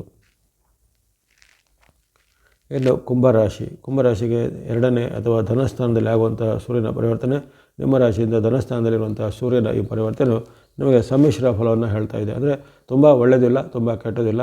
ಕೆಲವೊಮ್ಮೆ ಸಣ್ಣ ಪುಟ್ಟ ಹಣಕಾಸಿನ ವಿಳಂಬಗಳು ಆಗುವಂಥದ್ದು, ಹಣಕಾಸಿಗೆ ಸಂಬಂಧಪಟ್ಟ ಏನೋ ವಿವಾದಗಳು ಹೇಳುವಂಥದ್ದು, ಜೊತೆಗೆ ವ್ಯಾಪಾರ, ವೃತ್ತಿ, ಉದ್ಯೋಗದಲ್ಲಿ ಸ್ವಲ್ಪ ಮಟ್ಟಿಗೆ ಹಿನ್ನಡೆ, ಕೌಟುಂಬಿಕ ವಿಚಾರದಲ್ಲಿ ಸ್ವಲ್ಪ ಭಿನ್ನಾಭಿಪ್ರಾಯಗಳು, ಮಾತಿನ ಚಕಮಕಿ, ಕಲಹವಾಗುವುದು, ತಂದೆ ಮಕ್ಕಳ ಮಧ್ಯೆ, ತಾಯಿ ಮಕ್ಕಳ ಮಧ್ಯೆ ಅಥವಾ ಹಿರಿಯರ ಜೊತೆಗೆ ಭಿನ್ನಾಭಿಪ್ರಾಯಗಳು ಬರುವಂಥದ್ದು. ಉದ್ಯೋಗದಲ್ಲಿ ಸ್ವಲ್ಪ ನಿಮಗೆ ಕಿರಿಕಿರಿಯ ವಾತಾವರಣ, ಮೇಲಧಿಕಾರಿಗಳ ಕಿರುಕುಳ ಇವೆಲ್ಲ ವ್ಯಕ್ತ ಆಗುತ್ತೆ. ಯಾಕಂದರೆ ಸಾಡೆಸಾತಿಯ ಪ್ರಭಾವದಲ್ಲಿ ನೀವು ಇದ್ದೀರಾ. ಅಲ್ಲಿ ಶನಿ ಆಗಲಿ ನಿಮಗೆ ಪೂರಕವಾಗಿರೋದಿಲ್ಲ, ಜೊತೆಗೆ ಬರತಕ್ಕಂಥ ರವಿ ಆಗಲಿ ನಿಮಗೆ ಪೂರಕವಾಗಿಲ್ಲ. ಹಾಗಾಗಿ ರವಿ ಮತ್ತು ರವಿಪುತ್ರರ ಎರಡೂ ಒಂದು ಅನೇಕ ರೀತಿಯ ಅಡ್ಡ ಪರಿಣಾಮಗಳನ್ನು ಎದುರಿಸಬೇಕಾಗತ್ತೆ. ಯಾವುದೇ ರೀತಿಯ ಜಾಮೀನು ಹಾಕೋದಾಗಲಿ, ಮೂರನೇ ವ್ಯಕ್ತಿಗಳ ಸಹಾಯಕ್ಕೆ ನಿಲ್ಲೋದಾಗಲಿ ಅಷ್ಟು ಒಳ್ಳೆಯದಲ್ಲ. ಇದಕ್ಕೆ ಆರೋಗ್ಯದಲ್ಲಿ ಕಣ್ಣು, ಕಿವಿ, ಮೂಗು, ಗಂಟಲಿಗೆ ಸಂಬಂಧಪಟ್ಟ ಅನಾರೋಗ್ಯ ಬರುತ್ತೆ. ಅದನ್ನು ಸೂಕ್ತವಾದ ಚಿಕಿತ್ಸೆಯಿಂದ ಸರಿಪಡಿಸಿಕೊಳ್ಬೇಕು. ಮನಸ್ಸಲ್ಲಿ ಕಲಹ ಅಥವಾ ವಾಗ್ವಾದದ ಒಂದು ಟೆಂಡೆನ್ಸಿ ಜಾಸ್ತಿ ಬರುತ್ತೆ. ಹಾಗೆ ಮನೋನಿಯಂತ್ರಣ, ಮಾತು ನಿಯಂತ್ರಣ ನೀವು ಖಂಡಿತ ಮಾಡಬೇಕಾಗುತ್ತೆ. ಹಾಗಾಗಿ ತನು ಮನ ಧನದ ಸಂಯಮ ಖಂಡಿತ ಕುಂಭರಾಶಿಯವರಿಗೆ ಬೇಕಾಗುತ್ತೆ. ರವಿಯ ಈ ಮೀನಮಾಸದ ಗೋಚಾರ ನಿಮಗೆ ಅಷ್ಟೊಂದು ಪೂರಕವಾಗಿಲ್ಲ, ವಿರುದ್ಧವಾಗಿರುತ್ತೆ. ಕೊನೆಗೆಳತಕ್ಕಂಥ ಸ್ತುತಿ ಶ್ಲೋಕ ಪ್ರಾರ್ಥನೆಯನ್ನು ಅನುಸರಿಸಬೇಕಾಗುತ್ತೆ ಈ ಒಂದು ಕುಂಭದವರು. ಹಾಗಾಗಿ ಮೀನರಾಶಿಗೆ ಈ ಒಂದು ಪರಿವರ್ತನೆ ನಿಮ್ಮ ಜನ್ಮದಲ್ಲಿ ಆಗುವಂಥದ್ದು. ಜನ್ಮದ ರವಿಯು ನಿಮಗೆ ವಿರುದ್ಧ ಪರಿಣಾಮವನ್ನು ಕೊಡುವಂಥ ಸಾಧ್ಯತೆ ಜಾಸ್ತಿ ಇರುತ್ತೆ. ತನು ಮನ ಧನದ ಒಂದು ಎಚ್ಚರಿಕೆ ಬೇಕು. ಆರೋಗ್ಯದಕ್ಕೆ ಕೆಲವರಿಗೆ ಇದ್ದಕ್ಕಿದ್ದಂತೆ ಆರೋಗ್ಯ ಸಮಸ್ಯೆ ಬರ್ಬೋದು. ಆ್ಯಸಿಡಿಟಿ, ಅಲ್ಸರು, ಹೊಟ್ಟೆ ನೋವು ಅಥವಾ ಉಷ್ಣತೆ, ಹೀಟ್ ಹೆಚ್ಚಳದಿಂದ ಅಥವಾ ಪಿತ್ತ ಅಥವಾ ಬೈಲ್ನ ಹೆಚ್ಚಳದಿಂದ ಆಗುವಂಥ ಪರಿಣಾಮಗಳು, ಲಿವರು, ಕಿಡ್ನಿ ಅಥವಾ ಇನ್ನಿತರ ಅವಯವಗಳ ಮೇಲೆ ಆಗುವಂಥ ಕೆಲವು ಸ್ಟೋನು, ಅಡ್ಡ ಪರಿಣಾಮಗಳು ಕೆಲವರಿಗೆ ಕಾಣಿಸ್ಕೋಬೋದು.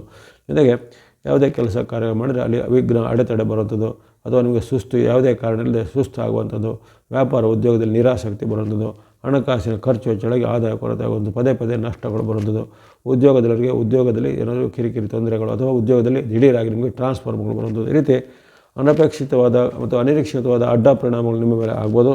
ತನು ಮನ ಧನ ಅಂದರೆ ಆರೋಗ್ಯದ ಮೇಲೂ, ಮನಸ್ಸಿನ ಮೇಲೂ, ಧನ ಅಂದರೆ ಹಣಕಾಸು ಮತ್ತು ಆದಾಯದ ಮೇಲೂ ಅಡ್ಡ ಪರಿಣಾಮ ಆಗುತ್ತೆ. ಹಾಗಾಗಿ ಈ ಒಂದು ಮೀನರಾಶಿಯವರು ಮೈಯೆಲ್ಲ ಕಣ್ಣಾಗಿದ್ದುಕೊಂಡು ಇಲ್ಲಿ ಹೇಳ್ತಕ್ಕಂಥ ಕೊನೆಗೆ ಹೇಳಿದ ಪ್ರಾರ್ಥನೆಗಳನ್ನು ಅಥವಾ ಪರಿಹಾರ ಮಾರ್ಗಗಳನ್ನು ಅನುಸರಿಸಬೇಕಾಗುತ್ತೆ ಈ ಒಂದು ಮೀನ ಮಾಸದಲ್ಲಿ ಮಾರ್ಚ್ 14ರಿಂದ ಏಪ್ರಿಲ್ 14ರವರೆಗೆ. ಇಲ್ಲಿವರೆಗೆ ಸೂರ್ಯನ ಮೀನ ಸಂಕ್ರಾಂತಿ ಅಥವಾ ಮೀನ ಮಾಸದ ಫಲವನ್ನು ವಿಶ್ಲೇಷಣೆ ಮಾಡಿದ್ದೇನೆ.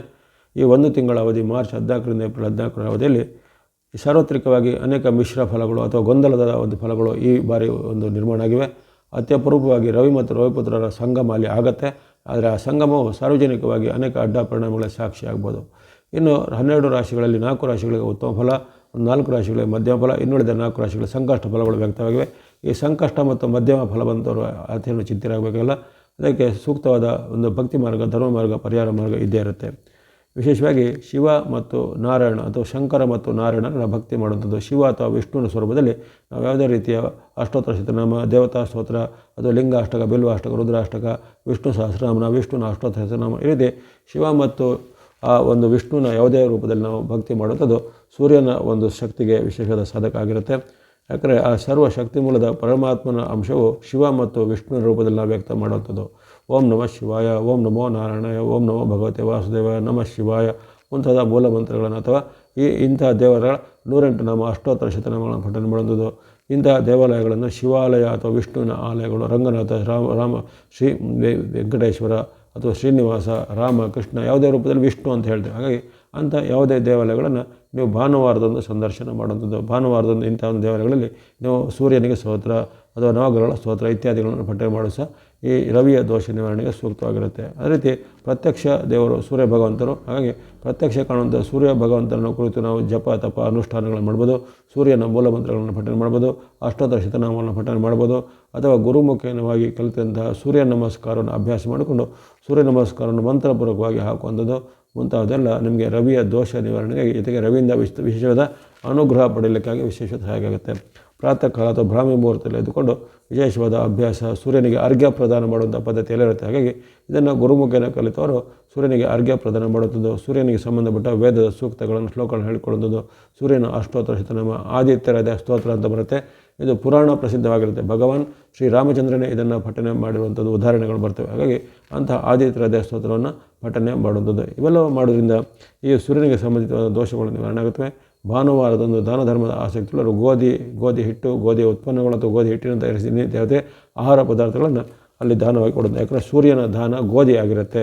ಈ ಗೋಧಿಯ ಯಾವುದೇ ರೀತಿಯ ಪದಾರ್ಥಗಳನ್ನು ಅಲ್ಲಿ ದಾನವಾಗಿ ಕೊಡುವಂಥದ್ದು. ಭಾನುವಾರದೊಂದು ಅನ್ನ ಸಂತರ್ಪಣೆ ಮಾಡುವಂಥದ್ದು ಅಥವಾ ಅನ್ನದಾನ ನಡೆಸುವಂಥ ಸಂಸ್ಥೆಗಳಿಗೆ ನಿಮ್ಮಿಂದ ಧನ ಸಹಾಯವನ್ನು ಮಾಡುವಂಥದ್ದು, ಅಥವಾ ವಸ್ತ್ರಗಳನ್ನು, ಬಟ್ಟೆಗಳನ್ನು ಅವಶ್ಯಕತೆಗಳವರಿಗೆ ದಾನವಾಗಿ ಕೊಡುವಂಥದ್ದು, ಆಶ್ರಯ ಕೊಡುವಂಥದ್ದು, ಅಥವಾ ಶುಭ ಕಾರ್ಯ ಅಪೇಕ್ಷಿತರಿಗೆ ನಿಮ್ಮಿಂದ ಆದಂಥ ಯಾವುದೇ ರೀತಿಯ ಶುಭ ಕಾರ್ಯಗಳಿಗೆ ನಿಮ್ಮಿಂದ ಆಗುವ ಸಹಾಯವನ್ನು ಮಾಡುವಂಥದ್ದು. ಈ ರೀತಿ ಹಲವಾರು ಮಾರ್ಗಗಳ ಮೂಲಕ ರವಿಯಿಂದ ಆಗುವಂಥ ಅಡ್ಡ ಪರಿಣಾಮ ಮತ್ತು ದೋಷವನ್ನು ನೀವು ಕಳ್ಕೊಳ್ಬೋದಾಗಿದೆ. ಭಕ್ತಿ ಮಾರ್ಗ, ಧರ್ಮ ಮಾರ್ಗ, ದಾನ ಮಾರ್ಗ, ದೇವಾಲಯಗಳ ಸಂದರ್ಶನ ಮಾರ್ಗದಿಂದ ಈ ಒಂದು ರವಿಯ ಅನುಗ್ರಹ ತಮ್ಮೆಲ್ಲರಿಗೂ ಶುಭವನ್ನು, ಸುಖವನ್ನು, ಲಾಭವನ್ನು ಕೊಡಲಿ. ವಾಹಿನಿಯ ನಿರಂತರ ಪ್ರೋತ್ಸಾಹಕ್ಕೆ ಧನ್ಯವಾದಗಳು. ತಮಗೆಲ್ಲರಿಗೂ ಮೀನ ಮಾಸದಲ್ಲಿ ಆ ರವಿ ಅನುಗ್ರಹದಿಂದ ಆಯುರಾರೋಗ್ಯ, ಯಶಕೀರ್ತಿ, ಜಯಲಾಭಗಳು ಸಿದ್ಧಾಗಲಿ. ವಾಹಿನಿಯ ನಿರಂತರ ಪ್ರೋತ್ಸಾಹಕ್ಕೆ ಮತ್ತೊಮ್ಮೆ ಧನ್ಯವಾದ. ಸಬ್ಸ್ಕ್ರೈಬ್ ಮಾಡಿದವರು ಸಬ್ಸ್ಕ್ರೈಬ್ ಮಾಡಿ ಪ್ರೋತ್ಸಾಹಿಸಿ. ಸರ್ವೇಶಾನಂ ಸನ್ಮಂಗಳಾನಿ ಭವಂತು.